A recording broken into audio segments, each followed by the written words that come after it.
Hi hello, hope you guys are doing well. എല്ലാവർക്കും നമ്മുടെ പുതിയൊരു വീഡിയോയിലേക്ക് സ്വാഗതം. അപ്പോൾ ഇന്ന് നമ്മൾ വന്നിരിക്കുന്നത് ഭൂതത്താൻകെട്ട് ഡാമിലേക്കാണ്.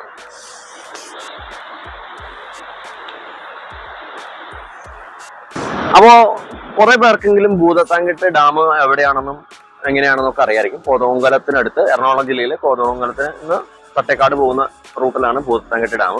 അപ്പോൾ ഇതൊരു ജലസേചനത്തിന് വേണ്ടി പണിതേക്കുന്ന ഒരു ഡാമാണ്. പക്ഷെ നമ്മൾ ഇന്ന് ഈ ഡാം കാണിക്കാനും ഇതിന്റെ വിശേഷങ്ങൾ പറയാനും അല്ല വന്നിരിക്കുന്നത്. യഥാർത്ഥത്തിൽ പണിതിട്ടുള്ള ഭൂതത്താൻകെട്ട് ഡാം, അതായത് ഭൂതം പണിത ഡാമാണല്ലോ ഭൂതത്താൻകെട്ട് ഡാം. അപ്പൊ അങ്ങനെ ഒറിജിനലി ഭൂതം പണിത ആ ഡാം നമുക്കൊന്ന് പോയി കാണാം. ഓക്കെ, ഫ്രണ്ട്സ്, നമ്മുടെ ചാനൽ ആദ്യമായിട്ട് കാണുന്നവർ ചാനൽ സബ്സ്ക്രൈബ് ചെയ്യാൻ മറക്കരുത് കേട്ടോ. അതുപോലെ ബെല്ലൈക്കനോടെ അമർത്തി കഴിഞ്ഞാൽ നമ്മൾ അടുത്തത് അപ്ലോഡ് ചെയ്യുന്ന എല്ലാ വീഡിയോസും നിങ്ങൾക്ക് കിട്ടുന്നതായിരിക്കും. വീഡിയോ ഇഷ്ടമായാൽ സുഹൃത്തുക്കളിലേക്ക് ഷെയർ ചെയ്യാനും മറക്കരുത് കേട്ടോ. ഭൂതത്താൻകെട്ട് പുതിയ പാലം കടന്ന് മുമ്പോട്ട് വരുമ്പോൾ വലതുവശത്ത് നമുക്കൊരു അമ്പലം കാണാനായിട്ട് സാധിക്കും. അതിൻ്റെ നേരെ ഓപ്പോസിറ്റാണ് നമുക്ക് പഴയ ഭൂതത്താൻകെട്ടിലേക്കുള്ള വഴിയുള്ളത് കേട്ടോ. ഇവിടെ ടിക്കറ്റ് കൗണ്ടറിൻ്റെ മുമ്പിൽ ഒരു വെൽക്കം ബോർഡ് വെച്ചിട്ടുണ്ട്. അതുപോലെ ഇവിടെ ടിക്കറ്റ് നിരക്കുകൾ, എപ്പം മുതൽ എപ്പോൾ വരെയാണ് ഇത് ഓപ്പൺ ആയിട്ടിരിക്കുന്ന വിവരങ്ങളെല്ലാം തന്നെ ഇവിടെയുണ്ട്. ഒരു ശ്വാനവേന്ദ്രൻ ഇവിടെ കിടന്ന് ഉറങ്ങുന്നത് കാണുന്നുണ്ട് കേട്ടോ. നമ്മുടെ മിക്ക ടൂറിസം കേന്ദ്രങ്ങളിലും ഇതൊരു പതിവാണ്. ഇവിടെ ലേഡീസിനും ജെൻസിനും ടോയ്ലറ്റ് സൗകര്യമെല്ലാം അവൈലബിൾ ആണ്. അതുപോലെ സാമാന്യം ഭേദപ്പെട്ട ഒരു പാർക്കിംഗ് ഏരിയയും നമുക്ക് ഇവിടെ ഉണ്ട് കേട്ടോ. പാർക്കിംഗ് ഏരിയയിൽ നിന്നും പഴയ ഭൂതത്താൻകെട്ടിലേക്കുള്ള വഴിയിലേക്ക് കടക്കുമ്പോൾ മുതൽ നമുക്കൊരു എൻറ്റയർലി ഡിഫറെൻറ്റ് ഫീലാണ് കേട്ടോ. വഴിയിലേക്ക് കയറുമ്പോൾ തന്നെ ആദ്യം കാണുന്ന ബോർഡ് ഇതാണ് കേട്ടോ. സാധാരണ ഈ ബോർഡിൻ്റെ താഴെ ഒരുപാട് പ്ലാസ്റ്റിക് മാലിന്യങ്ങൾ കിടക്കാറുണ്ട്. ഇവിടെയും മോശമല്ല, ഈ ബോർഡിനടുത്ത് തന്നെ അത്യാവശ്യം പ്ലാസ്റ്റിക് മാലിന്യമൊക്കെ കാണാൻ സാധിച്ചു. പിന്നെ ഗൈസ്, എനിക്കിവിടെ വരുമ്പം തോന്നുന്നത് നമ്മുടെ പെരുമ്പാവൂരിലെ ഇരിങ്ങാക്കാവ് അമ്പലത്തിൽ പോയിട്ടുള്ള ഒരു ഫീലാണ് തോന്നുന്നത്. ഭയങ്കര ഫ്രഷ് എയറാണ്, ഭയങ്കര കൂൾ എയറാണ്. അപ്പോൾ നമ്മൾ പുറത്ത് സിറ്റി ലൈഫൊക്കെ ലീഡ് ചെയ്യുന്ന കുറേ പേർക്ക് ആ പൊല്യൂട്ടഡ് ആയിട്ടുള്ള എയറൊക്കെ ശ്വസിച്ച് മടുത്ത ആൾക്കാർക്ക് ഇവിടെ വരുമ്പം നമുക്കൊരു ഭയങ്കര ഒരു എന്താ പറയുക, ഒരു കൂൾ എയർ ഒരു കിട്ടിയിട്ട് ഒരു ചാർജ് ആവുന്ന ഒരു ഫീൽ എനിക്ക് തോന്നുന്നുണ്ട്. അപ്പോൾ നമുക്ക് ആ ഭൂതത്താൻകെട്ടിലേക്ക് പോണ വഴിയിൽ നമുക്ക് വലിയൊരു മരം കാണാം. നമുക്ക് ഗ്രൂപ്പ് ഫോട്ടോ ഒക്കെ എടുക്കാൻ പറ്റിയ നല്ലൊരു സ്പേസ് ആണത്. ഈ മരത്തിന്റെ വേരാണ് കേട്ടോ കാണുന്നത്. ഒരു മുത്തശ്ശ മരം പോലുള്ള ഒരു ഫീൽ ഉണ്ട്. അപ്പൊ അതിന്റെ ചോട്ടിൽ നിന്ന് ഗ്രൂപ്പ് ഫോട്ടോ ഒക്കെ എടുത്തു കഴിഞ്ഞാൽ അടിപൊളിയായിരിക്കും. അപ്പൊ എല്ലാവരും വരുമ്പോൾ ഇവിടുന്ന് ഫോട്ടോ എടുക്കാൻ മറക്കണ്ട കേട്ടോ. അപ്പം നമ്മള് കാർ പാർക്കിംഗ് ഏരിയയിൽ നിന്ന് നമുക്ക് കുറച്ച് ദൂരം ഉള്ളിലേക്ക് പോരാനുണ്ട്. അപ്പോൾ എല്ലാവരും മഴക്കാലമൊക്കെ ഇപ്പൊ മഴക്കാലമാണല്ലോ, എല്ലാവരും കുടയൊക്കെ കരുതുന്നത് നല്ലതാണ്. നമുക്കിപ്പോ നിലവില് മഴയ്ക്കുള്ള സാധ്യതകളെല്ലാം കാണുന്നുണ്ട്. അപ്പൊ എല്ലാവരും വരുമ്പോൾ കുട എടുക്കാൻ മറക്കരുത്. അതുപോലെ ഇതിന്റെ അകത്തേക്ക് വന്നു കഴിഞ്ഞാൽ ഫുഡൊന്നും കിട്ടില്ല. അപ്പോൾ ആവശ്യത്തിന് സ്നാക്സോ ഫുഡോ വെള്ളമോ എന്താന്ന് വെച്ച് കഴിഞ്ഞാൽ കയ്യിൽ എടുക്കാനായിട്ടും മറക്കരുത് കേട്ടോ. ഫ്രണ്ട്സ്, നമ്മള് മഞ്ഞുമൽ ബോയ്സ് വന്നതിന് ശേഷം എല്ലാവർക്കും ഗുഹ കാണാൻ പോകാൻ ഭയങ്കര ഇൻട്രസ്റ്റ് ആണ് അല്ലെ. നമുക്കൊരു ഗുഹ കണ്ടാലും. അതെ, ഭൂതത്താൻകെട്ടിനെ പറ്റിയുള്ള ഒരുപാട് വീഡിയോസ് പല സ്ഥലത്തുണ്ട്, പല യൂട്യൂബ് ചാനലിലും ഉണ്ട്. പക്ഷേ ഞാൻ ശ്രദ്ധിച്ചതിലൊന്നും ഇവിടെ ഒരു ഗുഹ, ഒരു രഹസ്യ ഗുഹയുള്ളത് കാര്യം പറഞ്ഞിട്ടുണ്ട്. അപ്പൊ നമുക്ക് അങ്ങനെ ഒരു ഗുഹയുണ്ട്, അത് കാണാൻ പോയാലോ? ദേ, അതാണ് ഗുഹ. അതല്ല കേട്ടോ യഥാർത്ഥത്തിൽ ഗുഹയുണ്ട്, നമുക്ക് പോവാം. ഇത് ഗുഹയിലേക്കുള്ള വഴിയാണ്.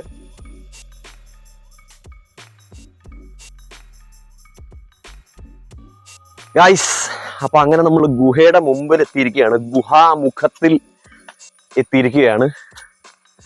ഇതാണ്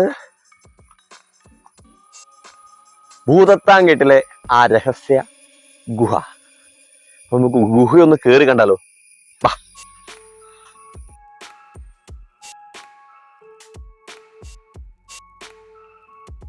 നിന്റെ മൊബൈൽ എടുത്തോട്ടോ, ടോർച്ചിന്.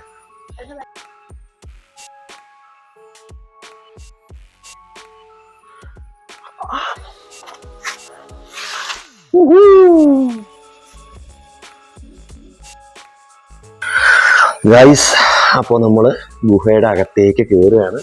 വളരെ ഇടുങ്ങിയ ഗുഹയാണ്. നമുക്കൊന്ന് കയറി നോക്കാം. അമ്പോ, ഇതിന്റെ അകത്ത് നിവർന്ന് നിൽക്കാനൊന്നും പറ്റില്ല, കുനിഞ്ഞു വേണം കയറാൻ.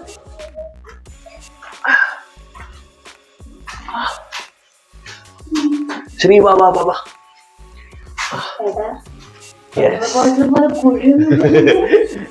അതെ, എല്ലാവർക്കും മഞ്ഞുമൽ ബോയ്സ് വന്നതിന് ശേഷം ഗുഹ ഭയങ്കര ഒരു എന്താ പറയാ പേടിച്ചു. തീർച്ചയായിട്ടും മഞ്ഞുമൽ ബോയ്സ് ഒക്കെ കണ്ടു കഴിഞ്ഞാൽ നമ്മള് ഗുഹ പേടിച്ചു പോകും. ഗൈസ് ഇതിന്റെ ഉള്ളിലേക്ക് ഇനി കയറി പോകാനുണ്ട്.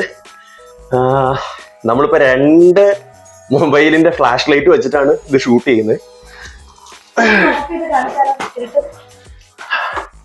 നമുക്കൊന്ന് കാണിച്ചു കൊടുക്കാം. ചെരുപ്പ് നീ ഇവിടെ ഊരിട്ടോ. ഗൈസ് നല്ല തെന്നലുണ്ട്, വെള്ളമുണ്ട്. മഴക്കാലം ആയതുകൊണ്ട് തന്നെ നല്ല വെള്ളമുണ്ട്. ഗൈസ് ഇതിന്റെ ഉള്ളിൽ മുഴുവൻ വവ്വാലുകളാണ്.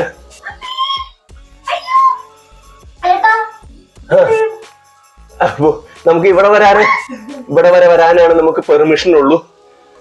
നമുക്ക് ഇതിനപ്പുറത്തേക്ക് പോവാനായിട്ട് പെർമിഷൻ ഇല്ല. 12 മീറ്റർ മാത്രമേ പോകാവുള്ളൂ എന്നാണ്. വവ്വാലിനെ കാണാം. ശ്രീ വവ്വാലിനെ കണ്ടില്ല. യെസ്, കണ്ടോ?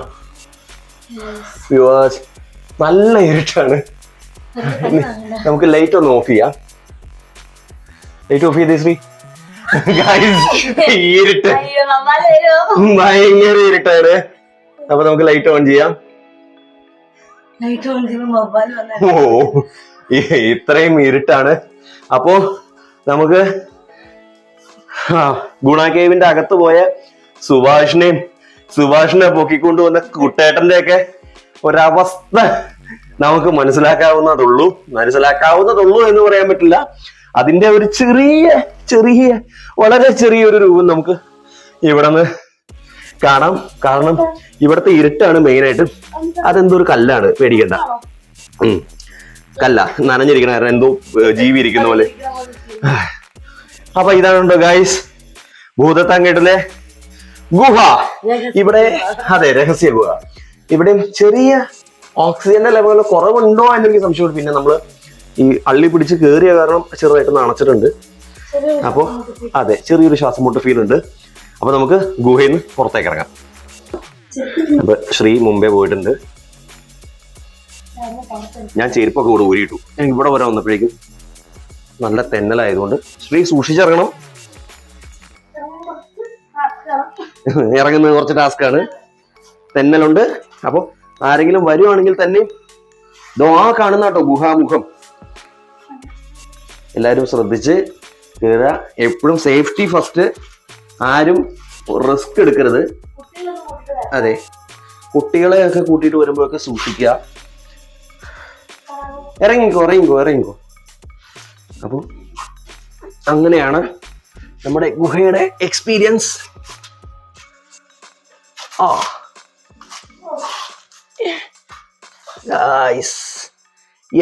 അവിടെ ശ്രീക്ക് പോക്കും കുറവായതുകൊണ്ട് അവിടെ നിവർന്നു നിൽക്കാം. അല്ലെന്നുണ്ടെങ്കിൽ അങ്ങനെ നിവർന്നു നിൽക്കാനൊന്നും സാധിക്കില്ല കേട്ടോ. അതെ, മനിതർ ഉണർന്നു കൊള്ള. ഇത് മനിതൻ കാതലല്ലേ? അല്ലേ അതെയും താട്ടി പുനിതമാണിത് എന്ന് പറയേണ്ടി വരും ഗൈസ്. അപ്പൊ നമ്മള് തൽക്കാലം ഭൂതത്താൻകെട്ടിലെ ഗുഹയോടെ വിട പറയുകയാണ്. അതാ ശ്രീ ഗുഹയുടെ മുമ്പിൽ വരെ എത്തി. ഞാൻ ഇരുന്നാണ് കേട്ടോ ഗൈസ് ഇറങ്ങുന്നത്. നിവർന്ന് നിന്ന് അതെ, ഇറങ്ങാൻ കുറച്ച് ബുദ്ധിമുട്ടുണ്ട്. അപ്പൊ കുറച്ച് ശ്രദ്ധിച്ച് വേണം. ഫിസിക്കലി കുറച്ച് ഫിറ്റ് ആയിട്ടുള്ള ആൾക്കാരൊക്കെയാണ് ഇതിനകത്ത് കയറാൻ ഞാൻ റെക്കമെൻഡ് ചെയ്യുള്ളൂ. അല്ല എന്നുണ്ടെങ്കിൽ കുറച്ച് ബുദ്ധിമുട്ടേണ്ടി വരും. പ്രത്യേകിച്ച് ഇതിന്റെ ഉള്ളിലേക്ക് കടക്കുക എന്ന് പറഞ്ഞാൽ കുറച്ച് ടാസ്ക്കാണ് ഗൈസ്. അപ്പൊ അങ്ങനെ നമ്മൾ ഗുഹയിൽ നിന്നും പുറത്തിറങ്ങിയിരിക്കുകയാണ്. ഫോറസ്റ്റിന്റെ കീഴിലുള്ള എല്ലാ സ്ഥലങ്ങളിലും ഇത് ഊഞ്ഞാലിന്റെ ഒരു ഏരിയ ഉണ്ടാവും. എന്നെ പോലെ കുറെ പ്രാന്തികളുണ്ടാവും. എനിക്ക് ഊഞ്ഞാൽ കണ്ടാൽ ഭയങ്കരമായിട്ട് കൺട്രോൾ പോകും. ഒന്ന് ആടണം. പൊട്ടി വീഴോന്ന് അറിയില്ല ഗൈസ്, എങ്കിലും ഞാൻ ആടി നോക്കും. പക്ഷെ എനിക്ക് കാലെത്തുന്നില്ല ഗൈസ്. ഭയങ്കര സ്ലോ ആയിട്ട് പോകണം. പക്ഷെ ഭയങ്കര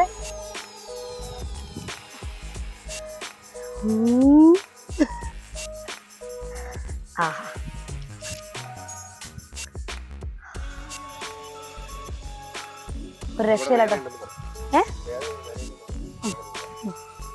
ഇവിടെ ഇനി ഇതാ 1, 2 ഊഞ്ഞാലും വേറെ എന്തോ ഒരു വടി വെച്ച് 2 സൈഡ് കേറുന്ന പോലും എന്തോ സംഭവം അവിടെ കാണുന്നുണ്ട് guys. പക്ഷെ ഒന്നും പറയാനില്ല, ഭയങ്കര ഫ്രഷ് എയർ കേട്ടോ ആടുമ്പോ, നല്ല സുഖമുണ്ട് ഗൈസ്. ഹായ്.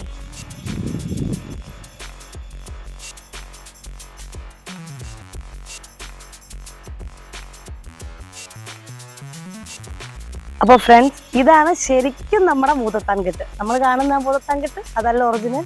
ഇതാണ് ശരിക്കും ഭൂതം കെട്ടിയ കെട്ട്.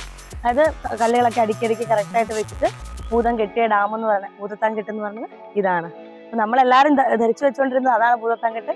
അതല്ല, ഉള്ളോട്ട് വരുമ്പോൾ കാണുന്ന ഈ ഒരു പ്ലേസ് ആണ് ഭൂതത്താൻ കെട്ട്. അപ്പൊ കാര്യം ഇതൊരു വിനോദസഞ്ചാര കേന്ദ്രമാണ്.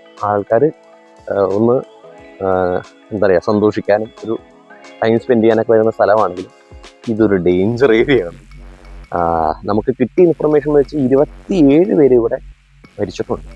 കുറച്ച് ഡേഞ്ചർ ഏരിയ ആണോന്ന് വെച്ചാൽ ഡേഞ്ചർ ഏരിയ തന്നെയാണ്. അതുകൊണ്ട് ഇവിടെ വരുന്നവർ ഒരു കാരണവശാലും ഇവിടുന്ന് തരുന്ന ഗൈഡൻസ് കൃത്യമായിട്ട് ഫോളോ ചെയ്യുക, ഒരു കാരണവശാലും ബ്രേക്ക് ചെയ്യരുത്. കാരണം നമുക്ക് പരിചയമില്ലാത്ത സ്ഥലത്ത് നമുക്കറിയില്ലാത്ത ഒരുപാട് പ്രോബ്ലംസ് ഉണ്ടാവും. നമ്മൾ ആദ്യം ഗുഹയിൽ കയറിയപ്പോൾ കണ്ട പോലെ നമുക്കറിയാത്ത പല പല പ്രശ്നങ്ങളും ഉണ്ടായേക്കാം. അതുകൊണ്ട് ഇവിടുത്തെ ഗൈഡ് തരുന്ന ആ ഗൈഡൻസ്, അവർ പറയുന്ന കാര്യങ്ങൾ കറക്റ്റായിട്ട് ഫോളോ ചെയ്ത് മാത്രം, ഇവിടെ നല്ല ഏത് ടൂറിസ്റ്റ് കേന്ദ്രത്തിലായാലും നമ്മളത് കറക്റ്റായിട്ട് നമ്മളത് ഫോക്കസ് ചെയ്ത് അത് ഫോളോ ചെയ്ത് മാത്രം പോവുക.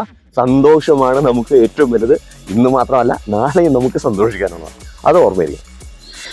അതുപോലെ ഈ ഭൂതത്താൻ കെട്ടിന് ഒരു ഐതിഹ്യമുണ്ട്. നമുക്കിവിടെ അന്ന് കണ്ടാൽ മനസ്സിലാവും, ഇത് ഒരിക്കലും ഒരു കംപ്ലീറ്റ് ആയിട്ടുള്ള ഒരു ഡാമല്ല. അപ്പൊ എന്തുകൊണ്ടാണത് ഇങ്ങനെ ആയത് എന്നുള്ളതിനെ പറ്റി ഒരു ഐതിഹ്യമുണ്ട്. അതായത് ഭൂതം ഈ പെരിയാറിന് കുറുകെയാണ് ഭൂതത്താൻ കെട്ട് സ്ഥിതി ചെയ്യുന്നതെന്ന് അറിയാമല്ലോ. ഭൂതം ഒറ്റ രാത്രി കൊണ്ട്, എന്താണ് ഇന്റൻഷൻ എന്ന് എനിക്കറിയില്ല, ഒറ്റ രാത്രി കൊണ്ട് ഒരു ഡാം പണിയാനായിട്ടാണ് ഇവിടെ വന്നതും ഇതിന്റെ പണി തുടങ്ങിയത്.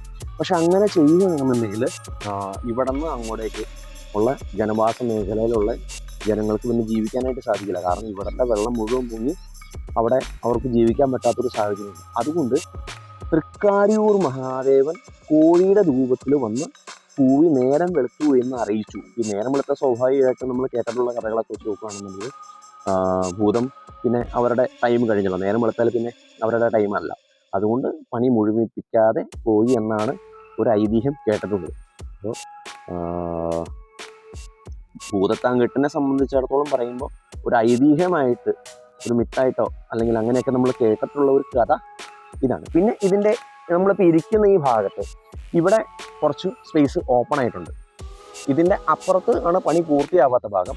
ഇവിടെ പാറ ഉണ്ടായിരുന്നു, നമുക്ക് ആ ഭാഗത്തൊക്കെ നോക്കിയാൽ മനസ്സിലാവും, പൊട്ടിച്ച് കളഞ്ഞേക്കുന്നതാണ്. അതെന്താണെന്ന് വെച്ചാൽ പെരിയാറിൽ വെള്ളം കൂടുന്ന സമയത്ത് ഇതിനടുത്ത ചില ജനവാസ മേഖലയിലൊക്കെ വെള്ളം കയറി ആൾക്കാർക്ക് ബുദ്ധിമുട്ടുണ്ടായപ്പോൾ വെള്ളം സുഖമായിട്ട് ഒഴുകി പോകാൻ വേണ്ടിയിട്ട് ഇത്രയും ഭാഗത്തെ പാറ പൊട്ടിച്ച് കളഞ്ഞാണെന്നാണ് ഇവിടുത്തെ ഗൈഡ് നമ്മളോട് പറഞ്ഞത്. അപ്പോൾ അതാണ് ഭൂതത്താൻ കെട്ടിൻ്റെ ഒരു ഐതിഹ്യവും അതിൻ്റെ ഒരു സ്ട്രക്ചറും.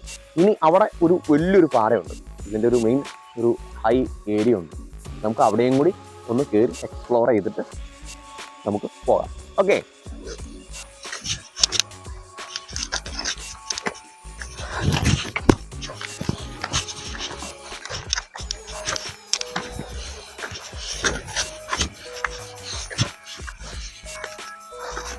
കുറെ വഴികളുണ്ട് കേട്ടോ. ഈ വഴി പോണോ, ഈ വഴി പോണോ?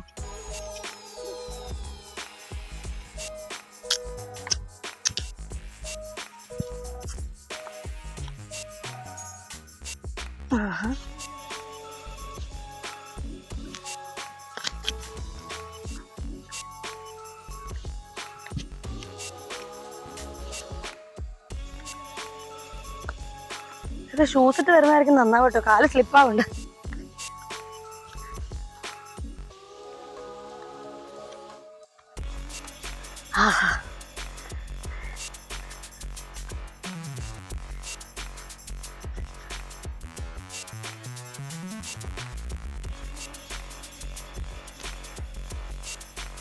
കൊള്ളാല്ലേ?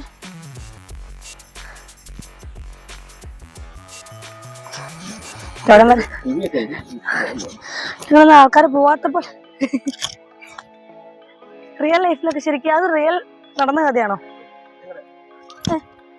അങ്ങനെയാണോ? അമ്മയേട്ടാ ഇവിടൊക്കെ കാല് വിട്ടുപോ.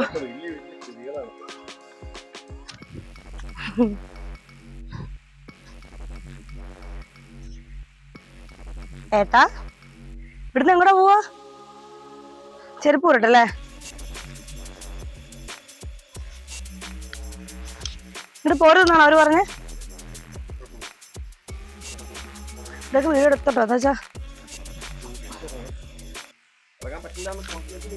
കുഴപ്പമില്ല. ഇറങ്ങി എനിക്ക് തെന്നെ ഉണ്ടോ മാത്രമേ പേടി.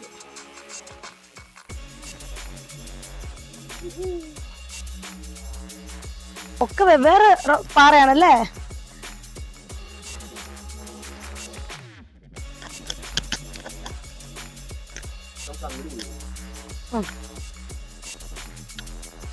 അയ്യോ ഇത് കണക്റ്റഡ് ആണല്ലോ. എനിക്ക് വെവ്വേറെ.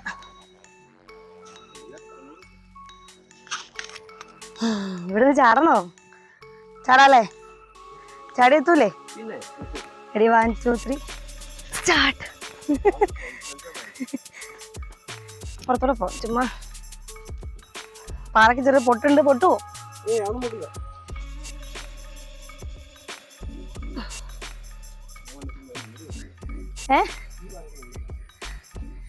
അവിടെ കുറച്ചുകൂടെ ഓപ്പൺ ആയിട്ടുണ്ട് കേട്ടോ.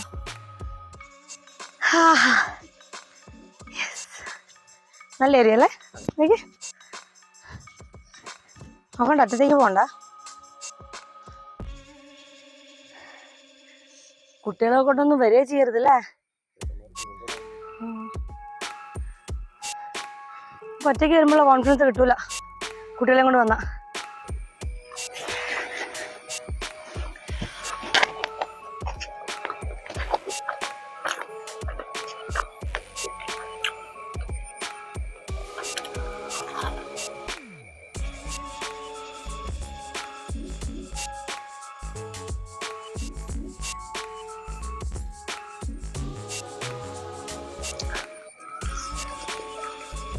വന്ന് ലാൻഡ് ചെയ്ത് വീഡിയോ എടുത്താൽ ലാൻഡ് ഇറങ്ങാൻ വന്നിട്ട് അടുത്തേക്ക് കുട്ടികളെ പോയിട്ടാണ്. ഇപ്പൊ നമ്മളിപ്പോ കയറി വന്നതിൽ ഏറ്റവും ഹൈറ്റ് കൂടിയിട്ടുള്ള ഒരു സ്ഥലം തോന്നുന്നത്. അപ്പൊ നമുക്ക് നല്ലൊരു ഫുള്ള് ചുറ്റി കാണാൻ പറ്റിയ നല്ലൊരു ഏരിയ ആണ്. പിന്നെ ഇരുന്ന് എന്തെങ്കിലുമൊക്കെ സ്നാക്സോ സംഭവങ്ങളൊക്കെ കഴിക്കാനും സംസാരിച്ചിരിക്കാനും ഒക്കെ പറ്റിയ നല്ലൊരു സ്പേസ് ആണത്. പക്ഷെ എപ്പോഴും പറയാണ് കുട്ടികളെ കൂട്ടിയിട്ട് ഇങ്ങോട്ട് കയറണ്ട, സേഫ് അല്ല. പിന്നെ വേസ്റ്റ് ഇടരുത്. നമ്മളും ബിസ്ക്കറ്റും ഈ പരിപ്പടിയൊക്കെ കഴിച്ചായിരുന്നു. അതിന്റെ പ്ലാസ്റ്റിക് ഒക്കെ നമ്മൾ ബാഗിൽ വെച്ചേക്കുവാണ്. അതൊന്നും ഇവിടെ ഇട്ടിട്ട് പോകരുത്. നമ്മൾ പ്രകൃതിയെ സംരക്ഷിക്കുക. ഓക്കെ, നമുക്ക് സോഷ്യൽ മീഡിയയിൽ നിന്നും മൊബൈലിൽ നിന്നൊക്കെ ഒന്ന് മാറി നിന്ന് ഫാമിലിയുടെ കൂടെ ഒരു ഫുൾ ഡേ സ്പെൻഡ് ചെയ്യണം. ഫോണൊന്നും ഇല്ലാതെ സ്പെൻഡ് ചെയ്യണമെന്ന് വിചാരിക്കുന്നവരാണെങ്കിൽ വരിക. ഫുഡൊക്കെ പ്രിപ്പയർ ചെയ്തിട്ട് കൊണ്ടുവന്നിരുന്ന് ഇവിടെ നിന്ന് എല്ലാവരും കൂടി ഇരുന്ന് കഴിക്കാൻ പറ്റും. നല്ലൊരു സ്പേസ് ആണിത്. അപ്പോൾ എല്ലാവരും എൻജോയ് ചെയ്യാൻ വേണ്ടി വരിക. നല്ലൊരു സ്പേസാണ്. ഒരു കാര്യം പ്രത്യേകം ശ്രദ്ധിക്കുക, ഫുഡിന്റെ വേസ്റ്റും കാര്യങ്ങളും പിന്നെ പ്ലാസ്റ്റിക്കുകൾ, പേപ്പർ അതും ഇതൊന്നും ഇവിടെ ഇടാതിരിക്കുക. എന്ന് വെച്ചാൽ ഇനിയും നമ്മളെപ്പോലെ ഇവിടെ കാണാനും എൻജോയ് ചെയ്യാനും ഒക്കെ ആൾക്കാർ വരുന്നുണ്ട്. അവർക്ക് വേണ്ടി ഈ സ്പേസ് നമ്മൾ കാത്തു സൂക്ഷിക്കുക. ഒരു സൂപ്പർ കാണിച്ചിട്ടെ, ഇത് എങ്ങനെ നോക്കി. ഇവിടെ ആന വരുന്നെന്നൊക്കെ പറഞ്ഞ് കേട്ടായിരുന്നു. അതിനുള്ള ഏറ്റവും വലിയ തെളിവാണ് ആനപ്പിണ്ടം. നമ്മൾ വന്ന സമയത്ത് ഇവിടെ ഒരു തമിഴ് സിനിമയുടെ ഷൂട്ടിംഗ് നടക്കുന്നുണ്ടായിരുന്നു. ഇടയ്ക്കിടയ്ക്ക് അങ്ങനത്തെ കാര്യങ്ങൾ ഇവിടെ നടക്കുന്നുണ്ട്. നമുക്ക് ഇവിടുത്തെ വാച്ചർ ജോർജേട്ടനെ കണ്ടുണ്ട്. അപ്പോൾ ജോർജേട്ടാ, നമ്മുടെ ഭൂതത്താൻകെട്ടിനെ പറ്റി ഡീറ്റെയിൽ ആയിട്ട് നമ്മുടെ പ്രേക്ഷകർക്ക് വേണ്ടിയിട്ട് ഇവിടെ വരുമ്പോൾ എന്തൊക്കെ ശ്രദ്ധിക്കണം, എന്താണ് ഭൂതത്താൻകെട്ട്, അങ്ങനെയുള്ള ഡീറ്റെയിൽസ് ഒക്കെ ഒന്ന് പറയാമോ? ഇതിപ്പോൾ ഇവിടെ ഉദ്ദേശം ഒരു 27 പേര് മരിക്കണോളം വരെയും ഇവിടെ ആരും നോക്കാനില്ലായിരുന്നു, പാസ്സും ഇല്ലായിരുന്നു. അപ്പോൾ ഇങ്ങനെ വന്ന് പുഴയിൽ ചാടിയായിരുന്നു. അടികൊടുക്കും ചുഴിയാണ് പുഴയിൽ. അപ്പോൾ വലിച്ചധിക്കൊണ്ട് പോകും. അങ്ങനെ 27 പേര് പല പ്രാവശ്യമായിട്ട് മരിച്ചു. അത്ര ആൾക്കാർ മരിച്ചു കഴിഞ്ഞപ്പോഴത്തേനും അവിടെ ബ്ലോക്ക് ചെയ്തു ഫോറസ്റ്റുകാർ. അങ്ങനെ ബ്ലോക്ക് ചെയ്ത് 3-5 മാസം ഇട്ട് കഴിഞ്ഞപ്പോഴത്തേനും ഇത് തുറക്കണമെന്ന് പറഞ്ഞ് ബഹളം ഉണ്ടാക്കി നാട്ടുകാർ. അങ്ങനെ ഉണ്ടാക്കി കഴിഞ്ഞപ്പോഴത്തേനും ആൾക്കാർ പ്രാദേശികമായിട്ട് ഈ വനത്തെ പറ്റി മൃഗങ്ങളെ പറ്റി അറിയാവുന്ന ഞങ്ങളെ ആദ്യമേ 4 പേരെ റെയിൽവേ വേസിൽ സർക്കാർ ഇട്ടു. അപ്പം അങ്ങനെ പണി ചെയ്തു. 8 വർഷത്തോളം പണി ചെയ്ത് കഴിഞ്ഞപ്പോഴത്തേനും ബാക്കി ഒരു 4-6 പേരെ അങ്ങനെ കയറ്റി. അങ്ങനെ 10 പേരാണ് ഇപ്പോൾ ഞങ്ങളിവിടെ വരുന്നത്. അപ്പം നമ്മൾ പോരുന്ന വഴിക്ക് എന്ന് പറഞ്ഞു കഴിഞ്ഞാൽ ഇവിടെ മൃഗശല്യമൊക്കെ യാദൃശ്യമായിട്ട് ഉണ്ടാവണം എന്ന് പറഞ്ഞാൽ വേനലൊക്കെ ആയി കഴിയുമ്പോൾ ഈ വനത്തിൽ നിന്ന് പുഴയിലേക്ക് ആനകൾ കുളിക്കാനായിട്ട് ഇറങ്ങി വരും. അപ്പം ഇവിടെ തീറ്റകളൊന്നുമില്ല. അപ്പോൾ യാദൃശ്യമായിട്ട് അവർ കുളിക്കാനായിട്ട് വന്നു കഴിയുമ്പോഴത്തേനും ഞങ്ങൾ ഗൈഡായിട്ട് ഇട്ടേക്കുന്ന ആൾക്കാരെ ഇതിൻ്റെ ഇടയ്ക്ക് കാണും, സെൻട്രലിൽ കാണും, ഇവിടെയും കാണും. അപ്പോൾ അതുങ്ങൾ അകലെ വരുമ്പോഴത്തേനും നമുക്ക് സ്മെല്ലും കൊണ്ട് മനസ്സിലാവും മൃഗങ്ങൾ വണ്ടെന്നുള്ളത്. അപ്പോൾ നമ്മൾ അപ്പുറത്തെ ആൾക്കാർ അപ്പുറയും ബ്ലോക്ക് ചെയ്യും, ഇപ്പുറയും ബ്ലോക്ക് ചെയ്യും. ഒരു കുറച്ച് കഴിയുമ്പോഴത്തേനും അവരിറങ്ങി പുഴയിലേക്ക് പോകും. പിന്നെ നമ്മൾക്ക് ആൾക്കാരെ വിടാം, അവർക്ക് വേറെ ശല്യമൊന്നുമില്ല. അവർ വെള്ളത്തിലിറങ്ങി കുളിയൊക്കെ ജപമൊക്കെ കഴിഞ്ഞ് 1 മണിക്കൂർ കഴിയുമ്പോഴത്തേനും അവർ കയറി വരും. അപ്പം പിന്നെ ഇങ്ങനെ ബ്ലോക്ക് ചെയ്യും, അവർ കയറി അവരുടെ വഴിക്ക് പോകും. പിന്നെ മെയിനായിട്ട് നോക്കുക എന്ന് പറഞ്ഞു കഴിഞ്ഞാൽ ആൾക്കാർ ഈ വഴി വിട്ട് വനത്തിലേക്ക് കയറി പോകാതെ നോക്കണം. വെള്ളത്തിൽ ആരും പോയി ഇറങ്ങാതെ അത് നോക്കണം. പിന്നെ അവിടെ നിന്ന് ഇതിൻ്റെ അകത്ത് എത്ര ആൾ കയറിയെന്ന് അറിയണമെങ്കിൽ അവിടെ ടിക്കറ്റിലിരിക്കുന്ന ആൾക്കാർ ഞങ്ങളോട് വിളിച്ചു പറയും ഇത്ര ആൾ കയറി വരുന്നുണ്ടെന്ന്. ഇവിടെ ഇരിക്കുന്ന ആൾക്കാരോട്, അതിൻ്റെ ഇടയ്ക്കുള്ള ആൾക്കാരോടും വിളിച്ചു പറയും. അപ്പോൾ ആൾക്കാരുടെ മുഴുവൻ കണക്ക് ഞങ്ങൾക്ക് കിട്ടും. അപ്പോൾ വൈകുന്നേരം ആകുമ്പോഴത്തേനും നമുക്ക് ഇവിടുന്ന് മാക്സിമം എന്ന് പറഞ്ഞാൽ 5 മണിക്ക് കടത്തി വിടണം എല്ലാവരെയും. അപ്പോൾ കടത്തി വിടുമ്പോൾ ആരെങ്കിലും കുറവുണ്ടെങ്കിൽ അന്നേരം ഞങ്ങൾക്ക് അറിയാം. ആ ആളെയും കൂടെ കൂടി നമ്മൾ എല്ലാവരും സബ് ആൾക്കാരെ ഇറക്കി വിടും. പിന്നെ പാസ് എടുത്ത് വന്നാലാണ് നമുക്ക് അറിയാൻ പറ്റുള്ളൂ. ഇപ്പോൾ പാസ് എടുക്കാതെ അറിയാതെ ആരെങ്കിലും കയറി വന്നിട്ടുണ്ടെങ്കിൽ അവരുടെ കണക്ക് നമുക്ക് ഉണ്ടാവില്ല, അവർ സ്വയം ഇറങ്ങിപ്പോകേണ്ട വരും. ഇതിൻ്റെ ഐതിഹ്യമായിട്ട് കഥ പറയണോ? ഈ നമ്മളിരിക്കുന്നത് എറണാകുളം ജില്ലയിൽ കുട്ടമ്പുഴ പഞ്ചായത്തിൻ്റെ 1-ാം വാർഡാണ്. ഈ പുഴയുടെ ഈ സൈഡ് ഇങ്ങോട്ടാണ് ഈ വനം. ഇത് 56,000 ഹെക്ടർ സ്ഥലം. ഈ 56,000 ഹെക്ടർ കഴിയുമ്പോഴത്തേനും അതിരപ്പള്ളി വാഴച്ചാലി ചെല്ലും. അപ്പം ഈ അതിരപ്പള്ളി വാഴച്ചാലി ചെന്ന് കഴിയുമ്പോഴത്തേനും പിന്നെ തമിഴ്നാട് ബോർഡർ. അപ്പം ഒറ്റ പ്ലേസ് ആയിട്ട് കിടക്കുന്നതുകൊണ്ട് കാട്ടിലുള്ള ജീവിയിൽ ഒരു സിംഹം ഒഴിച്ചിട്ട് ബാക്കിയുള്ള എല്ലാ മൃഗങ്ങളും ഈ വനത്തിലുണ്ട്. പക്ഷേ ഇങ്ങോട്ട് നമ്മൾ ഈ ആൾക്കാരെ കയറ്റി വിടുന്നത് എന്താണെന്ന് ചോദിച്ചു കഴിഞ്ഞാൽ ആ മെയിൻ റോഡ് അങ്ങോട്ട് ചെല്ലുമ്പോൾ 1 കിലോമീറ്റർ ചെല്ലുമ്പോഴത്തേനും ഇങ്ങനെ വട്ടം ഒരു കനാൽ പോകുന്നുണ്ട്. അത് മലയാറ്റൂർക്ക് കൃഷി ആവശ്യത്തിന് വെള്ളം കൊണ്ടുപോകണം. 50 മീറ്റർ വീതിയും അത്രയും താഴ്ചയിലാണ് കനാൽ പോകുന്നത്. അപ്പം ഈ മൃഗങ്ങൾ മുഴുവനും അതിൻ്റെ അപ്പുറയാണ്.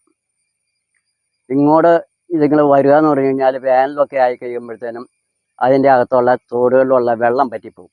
ആനകളെ സംബന്ധിച്ച് അവരുടെ ശരീരത്തിന് ഭയങ്കര ചൂടാണ്. അപ്പോൾ ആ ചൂട് ശരിക്കും വേർത്ത് കഴിയുമ്പോഴാണ് ആന തുമ്പിക്കൈ അകത്തേക്ക് ഇട്ടിട്ട് വലിച്ച് ഊതിക്കളയണത്. പക്ഷെ പുറത്ത് ചൂട് മാറണമെങ്കിൽ 1 മണിക്കൂറെങ്കിലും വെള്ളത്തിലിറങ്ങി കിടക്കണം. അതിനൊരു 4 വർഷം മുമ്പ് അവിടെ ആ വലിയ മരം നിൽക്കുന്നതിൻ്റെ ആ ഭാഗത്ത് ഒരു പാലം ഇവർക്ക് വേണ്ടി ഉണ്ടാക്കി കൊടുത്തിട്ടുണ്ട് ഈ ആനയ്ക്ക്. അന്ന് 1 കോടി രൂപ മുടക്കിയാണ് ഉണ്ടാക്കിയത്. അപ്പോൾ അതേ കൂടെയാണ് ആനകൾ ഇങ്ങോട്ട് വരുന്നതും കയറിപ്പോണതും. പിന്നെ യാദൃച്ഛ്യമായിട്ട് ഏതെങ്കിലും മൃഗം എന്ന് പറഞ്ഞു കഴിഞ്ഞാൽ വില മൃഗത്തിൻ്റെയും മാന്യം അവനെ വല്ല ഒഴിച്ചുകൊണ്ട് വരുവാണെങ്കിലും അവർ രാത്രിയാണ് വന്നത്. അപ്പോൾ അന്ന് പുഴയിൽ വന്ന് ചാടാനായിട്ട് വരുമ്പോഴത്തേനും അവിടെ വരുമ്പോഴത്തേനും ഈ മൃഗങ്ങൾ അതിനെ പിടിച്ച് ഇട്ട കഴിഞ്ഞിട്ട് നേരം വിളിക്കുന്നതിന് മുമ്പ് അവർ കടന്നു പോകും. അപ്പോൾ രാവിലെ നമ്മൾ ഇതിൻ്റെ അകത്തേക്ക് വരുമ്പോഴത്തേനും ഞങ്ങൾ 2 പേര് അവിടെ നിന്ന് ഇവിടം വരെ വന്ന് നോക്കണം. നോക്കിയിട്ട് വന്ന് സേഫാന്ന് പറഞ്ഞെങ്കിലാണ് അവിടെ ബില്ലടിക്കാൻ പറ്റുള്ളൂ. അപ്പോൾ ആ ബില്ലടിച്ച് വരുന്ന ആൾക്കാരെ നമ്മൾ ഒരു പ്രശ്നങ്ങളൊന്നുമില്ലാതെ നമ്മൾ ചാടിച്ചു വിടുകയാണ് പതിവ്. പിന്നെ ഇതിൻ്റെ അപ്പുറത്തേക്ക് എറണാകുളം ജില്ലയിൽ പിണ്ടിമനം പഞ്ചായത്ത് അങ്ങോട്ട് ജനവാസ മേഖലയാണ്. അപ്പോൾ ഇതിന് ഐതിഹ്യമായിട്ടൊരു കഥയാണ് പറഞ്ഞത്. ശിവനും പാർവതി ഉദ്ദേശം 2000 വർഷം മുമ്പ് ദേവനും ദേവിയും കൈലാസത്തിരിക്കുമ്പോൾ അവർ തമ്മിൽ ഒരു ചെറിയ വഴക്കുണ്ടായി കഴിഞ്ഞപ്പോൾ ദേവൻ ദേവിയോട് പറഞ്ഞു, ഇനി ഞാൻ നിൻ്റെ കൂടെ വസിക്കുന്നില്ല, ഞാൻ പോവുകയെന്ന് പറഞ്ഞ് ദേവൻ അവിടെ നിന്ന് ഇറങ്ങി. അപ്പോൾ 2 കാരണത്താൽ ദേവനെ ദേവി തടഞ്ഞില്ല. ഒന്നാമത്തെ കാരണം ഈ ദേവന് ദേഷ്യം കൂടുതലായതുകൊണ്ട് ദേവൻ ഇറങ്ങി ഒരു പോക്കങ്ങോട്ട് പോകും. കുറേ കഴിയുമ്പോഴത്തേനും ചുറ്റി കറങ്ങി തിരിച്ച് കയറി വരും. അപ്പോൾ അങ്ങനെ വരുമെന്നാണ് ദേവി വിചാരിച്ചത്. രണ്ടാമത്തെ കാര്യം എന്താണെന്ന് വെച്ചാൽ തടയാൻ പോയി കഴിഞ്ഞാൽ ദേഷ്യം കൂടുതലാണെങ്കിൽ ഭാര്യ എന്നുള്ള പരിഗണന ഒന്നും കൊടുക്കില്ല, തൃക്കണ്ണ് പറഞ്ഞ് ഭസ്മാക്കി കളയും. അതുകൊണ്ട് പേടിച്ചിട്ട് തടഞ്ഞില്ല. അപ്പോൾ ദേവൻ ഇവിടുന്ന് ഒരു 6 കിലോമീറ്റർ അപ്പുറം തൃക്കാരിവീർ എന്ന് പറഞ്ഞ സ്ഥലമുണ്ട്. അവിടെ വലിയ അമ്പലമുണ്ട്. ഈ അമ്പലത്തിൽ പോയി തപസ് ചെയ്യണമെന്ന് ആഗ്രഹിച്ചിരിക്കുമ്പോഴാണ് അവിടെ ഈ വഴക്കുണ്ടായത്. ദേവൻ ഒരു കാര്യം ചെയ്തു, ഇവിടുന്ന് അപ്രത്യക്ഷമായി അവിടെ പോയി പ്രത്യക്ഷപ്പെട്ട് തപസ് ചെയ്ത് അവിടെ കൂടി. അങ്ങനെ മാസങ്ങൾ പലത് കഴിഞ്ഞപ്പോഴത്തേനും ഈ കൈലാസത്ത് പൂജകളും വഴിപാടുകളൊക്കെ ചെയ്യുമ്പോൾ അതിനൊരു പ്രതിഫലം ഇല്ലാത്ത അവസ്ഥ വന്നു. അപ്പോഴാണ് ദേവിക്ക് മനസ്സിലായത് ദേവൻ എന്നുണ്ടെങ്കിൽ കൈലാസം പൂർണ്ണമാവുള്ളൂ, അല്ലെങ്കിൽ ശൂന്യതയാണെന്ന് മനസ്സിലായി. അങ്ങനെ മനസ്സിലാക്കി കഴിഞ്ഞപ്പോൾ ദേവനെ അന്വേഷിച്ച് ദേവി പുറപ്പെട്ടു. പല ദിക്കിലും അന്വേഷിച്ച് നടന്ന് അവിടെ പോയി കണ്ടുപിടിച്ചെങ്കിലും ആധികാരികമായിട്ടൊന്നും പിടിച്ചുകൊണ്ട് പോകും നടക്കൂല. എന്തെങ്കിലും തന്ത്രം പ്രയോഗിച്ചാണ് കൊണ്ടുപോകാൻ പറ്റുള്ളൂ. അത്രയും മനസ്സിലാക്കിയ ദേവി അവിടെ നിന്ന് വിട്ടുപോന്നു. നമ്മുടെ ഈ പുഴയുടെ സെൻറ്ററിൽ അത് നാച്ചുറലായിട്ടൊരു പാറയാണ്. ആ പാറയിൽ വന്നിരുന്ന് ദേവി ആലോചിച്ചു എങ്ങനെ ഭഗവാനെ തിരിച്ച് കൈലാസത്തേക്ക് കൊണ്ടുവന്നു. അങ്ങനെ ആലോചിച്ച് കഴിഞ്ഞപ്പം ദേവിക്ക് കിട്ടിയൊരു പോയിന്റ് എന്ന് പറഞ്ഞാൽ ഇത്രയും വീതിയിൽ വരുന്ന പുഴ എന്ന് പറഞ്ഞാൽ കേരളത്തിൽ 44 നദിയാണ് ഉള്ളത്. അതിൽ ഏറ്റവും നീളം കൂടിയ നദി പെരിയാറാണ്. അത് ആ നദി ഇതാണ്. ഇത് ശിവഗിരിയിൽ നിന്ന് ആരംഭിച്ച ആലുവ പാതാളത്ത് പോയി അവസാനിക്കുന്നത് 244 കിലോമീറ്റർ നീളം. അപ്പം ഇവിടെ വന്നിരുന്ന് ദേവി ഇങ്ങനെ ആലോചിച്ച് കഴിയുമ്പോൾ ദേവിക്ക് ഒരു പോയിന്റ് കിട്ടിയത് ഇത്രയും വീതിയിൽ വരുന്ന പെരിയാർ, നടുക്ക് കൂട്ടം പാറ, അതിനോട് അനുബന്ധിച്ച് അപ്പുറയും ഇപ്പുറയും കുറെ കൂട്ടം കല്ലിട്ട് ചിരയും കൊണ്ട് കെട്ടുക. ചിര കെട്ടിക്കഴിയുമ്പോൾ ഈ വെള്ളം മുഴുവനും ടാങ്ക് കെട്ടിക്കണതിൻ്റെ അങ്ങോട്ടൊരു തോടുണ്ട്. ആ തോട്ടിലേക്ക് ഈ വെള്ളം മുഴുവൻ ഇടിച്ച് കയറി കഴിയുമ്പോൾ ഈ പിണ്ടിമനയും കോതമംഗലം തൃക്കാരൂരും എല്ലാം വെള്ളത്തിൻ്റെ അടിയിൽ പോകും. പിന്നെ ദേവൻ ഇരിക്കണമെങ്കിൽ കൈലാസം മാത്രമേ ഉള്ളൂ. അപ്പോൾ അത്രയും മനസ്സിലാക്കി കഴിഞ്ഞപ്പോൾ ദേവിക്ക് ഈ തനത്താൻ കെട്ടൽ നടക്കില്ല. അതിനെന്ത് ചെയ്യണമെന്ന് ആലോചിച്ച് കഴിഞ്ഞപ്പം ഈ ദേവന് ഒരുപാട് ഭൂതഗണങ്ങളുണ്ട്. അത് മുഴുവൻ ദേവൻ്റെ സൈന്യങ്ങളാണ്. അപ്പോൾ ദേവി ഒരു കാര്യം ചെയ്തു, കൈലാസത്തേക്ക് വിട്ടു. അവിടെ ചെന്ന് ഇതിൻ്റെ തലവനായ ഭൂതത്തിനെ വിളിച്ചേച്ച് പറഞ്ഞു എല്ലാ ഭൂതങ്ങളെയും വിളിച്ചു കൂട്ടാൻ പറഞ്ഞു. അങ്ങനെ ഇവരെ മുഴുവനും വിളിച്ചു പോയി കൂട്ടിക്കഴിഞ്ഞപ്പോൾ അവരുടെ അടുത്ത് ദേവി പറഞ്ഞു ദേവൻ പിണങ്ങിപ്പോയി, നമുക്ക് ദേവനെ തിരിച്ചു കൊണ്ടുവരണം. അതിന് നിങ്ങൾ എനിക്ക് വേണ്ടി പെരിയാറിന് കുറുകെ ഒരു ചിര കെട്ടി കൊടുക്കണമെന്ന് ആവശ്യപ്പെട്ട് കഴിഞ്ഞപ്പം ഈ ഭൂതത്തന്മാർ ഒറ്റ അനങ്ങിയില്ല. അനങ്ങാത്തതിൻ്റെ കാരണം ഇവർക്കും ദേവനെ പേടിയാണ്. ദേഷ്യം വന്നു കഴിഞ്ഞാൽ തൃക്കണ്ണ് പറഞ്ഞ് ഭസ്മായിക്കളയും. അതുകൊണ്ട് പേടിച്ചിട്ട് അനങ്ങാതിരുന്നത്. അപ്പം ദേവി പറഞ്ഞു നിങ്ങൾ പേടിക്കൊന്നും വേണ്ട, എനിക്ക് വേണ്ടി ഒരു ദിവസം പണിത് നന്നായി, പിന്നെ പണിയുണ്ട എന്ന് പറഞ്ഞു. അങ്ങനെ പറഞ്ഞു കഴിഞ്ഞപ്പം ദേവി പറഞ്ഞുകൊണ്ടും ഒരു ദിവസം പടുതാൽ മതിയല്ലോ എന്ന് വിചാരിച്ച് അവർ പണിയാൻ തയ്യാറായി. പക്ഷേ ഇവർക്കൊക്കെ രാത്രി മാത്രമേ ശക്തിയുള്ളൂ, പകൽ ശക്തി ക്ഷയിച്ചു. അങ്ങനെ പശ്ചിലെടുത്ത് വെച്ച കല്ലാണ് ഞാനിപ്പോൾ ഇരിക്കുന്നത്, ഇതിൻ്റെ ബാക്കി വശം. അപ്പോൾ ഇവിടെ നിന്നോട്ട് ഇങ്ങനെ കെട്ടി ഇതേ പാറ ഇങ്ങനെ ചാരി വെച്ചാൽ അവിടെ വരെ ഇത് കെട്ടി മുട്ടിച്ചങ്ങോട്ട് വെച്ചു. അത് കഴിഞ്ഞ് പുഴയ്ക്ക് അപ്പുറം കയറിയിട്ട് അവിടെ നിന്ന് ഇങ്ങോട്ട് കെട്ടി വന്നിട്ട് ഇനി ഒരു 30 മീറ്റർ സ്ഥലം കൂടെ അവിടെ പൂർത്തീകരിക്കാനുണ്ട്. ഒരു കനാൽ പോലെയാക്കി അവിടെ നിർത്തി എന്താണെന്ന് ചോദിച്ചാൽ ഇവിടുത്തെ കല്ലുകളൊക്കെ തീർന്നു പോയി. ഇവർക്ക് മുഴുത്ത ഒരു 12 കല്ലുകൾ കിട്ടിക്കഴിഞ്ഞാൽ ഇത് പൂർത്തീകരിക്കാം. അത് അപ്പുറം കിടന്ന ഒരു വ്യക്തിയുടെ സ്ഥലമാണ്. അതിൻ്റെ ടോപ്പിൽ ഒരുപാട് കല്ലുകൾ കിടപ്പുണ്ട്. അവിടെ പോയി ഈ ഭൂതത്തന്മാർ പോയി 12 കല്ല് ചുവന്നുകൊണ്ട് ഈ പുഴയുടെ അപ്പുറം കൊണ്ടുവന്ന് കൂട്ടി വെച്ചിട്ടുണ്ട്. ഇപ്പം അവിടെ ചെന്ന് ഞാൻ 2-3 കല്ല് കാണാവുള്ളൂ, ബാക്കി മുഴുവൻ കാട് കയറി മേഞ്ഞ് കിടക്കുക. അപ്പോൾ ഈ 12 കല്ല് അവിടെ കൊണ്ടുവന്ന് സ്റ്റോക്ക് ചെയ്ത് കഴിഞ്ഞപ്പോഴത്തേനും ഈ ഇവർ മടുത്തു കഴിഞ്ഞപ്പോൾ ഇവരുടെ നേതാവ് പറഞ്ഞു കുറച്ച് നേരം വിശ്രമിച്ചിട്ട് പോകാൻ നേരത്ത് നമുക്കത് വാരിപ്പറക്കിട്ടിട്ട് പോകാമെന്ന് പറഞ്ഞ് ഇവർ ഇരിക്കുന്ന സമയത്താണ് നമ്മുടെ ഈ ദേവന് ദിവ്യശക്തി ഉള്ളതുകൊണ്ട് ദേവൻ കാര്യങ്ങൾ അറിഞ്ഞുകൊണ്ടായിരുന്നത്. ദേവൻ അപ്പം തന്നെ മനസ്സിൽ കണക്കൂട്ടി ഒരു കാരണവശാലും ഇത് പൂർത്തീകരിച്ചാൽ ശരിയാവുന്നതായിരുന്നു. അതിൻ്റെ കാരണം ഒന്ന് ഈ പ്രദേശം മുഴുവൻ നശിച്ചു പോകും, രണ്ടാമത് സ്വന്തം ഭാര്യയുടെ മുമ്പിൽ പരാജയപ്പെട്ട് തിരിച്ചു ചെല്ലുക എന്ന് പറഞ്ഞാൽ ദേവനെ സംബന്ധിച്ച് ഇഷ്ടമുള്ള കാര്യമല്ല. അപ്പം ഇത് എത്രയും വേഗം തടയണം. എങ്ങനെ തടയുമെന്ന് ആലോചിച്ചപ്പോഴത്തേനും അവർക്കൊക്കെ എന്ന് പറഞ്ഞു കഴിഞ്ഞാൽ ദേവനും ഈ ഗന്ധർവന്മാരൊക്കെ അവർക്ക് ഏത് രൂപം വേണമെന്ന് മനസ്സിൽ വിചാരിച്ചാൽ മതി. അപ്പം ദേവൻ നല്ല അഴകുള്ളൊരുമ്പോഴത്തെ കോഴിപ്പൂവിൻ്റെ രൂപം എടുത്തു.